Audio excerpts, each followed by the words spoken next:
Les sites industriels sont de manière générale fermés au public, encore plus lorsqu'il s'agit d'un lieu qui produit de l'énergie comme la centrale hydroélectrique de Fessenheim.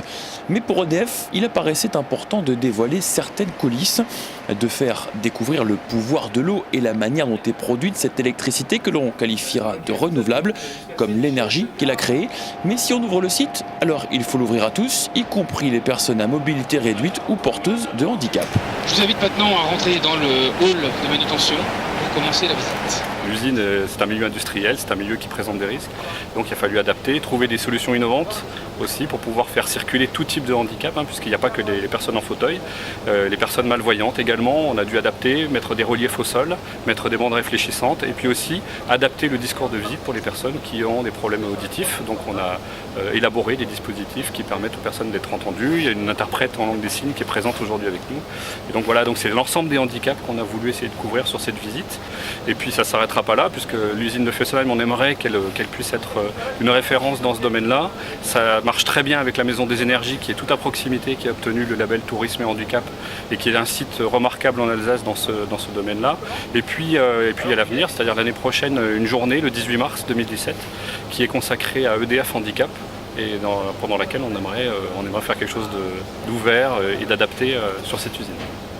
Cette ouverture exceptionnelle dans le cadre du Téléthon doit donc avoir une suite. Et vu les premières réactions, les organisateurs sont sans doute dans le vrai. Impressionnant, je ne pensais pas que c'était déjà aussi grand et qu'il y avait autant de machines qui produisent l'électricité en fait.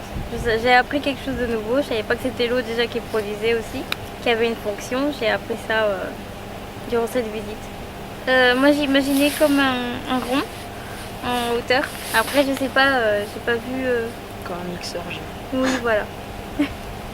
Après quand on est non-voyant c'est un peu compliqué à s'imaginer étant par le volume que ça peut prendre, la place que ça a. Mais si on est malvoyant, peut-être qu'on peut percevoir des choses. Donc c'était le cas de Nicolas qui était avec nous. C'était plutôt le cas quand on a avancé vers une partie de la turbine qui était à l'intérieur. Et il a sûrement pu voir la taille que ça avait, etc.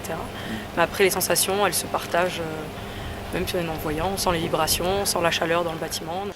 Rendez-vous est donc pris pour les personnes qui portent un handicap, quel qu'il soit.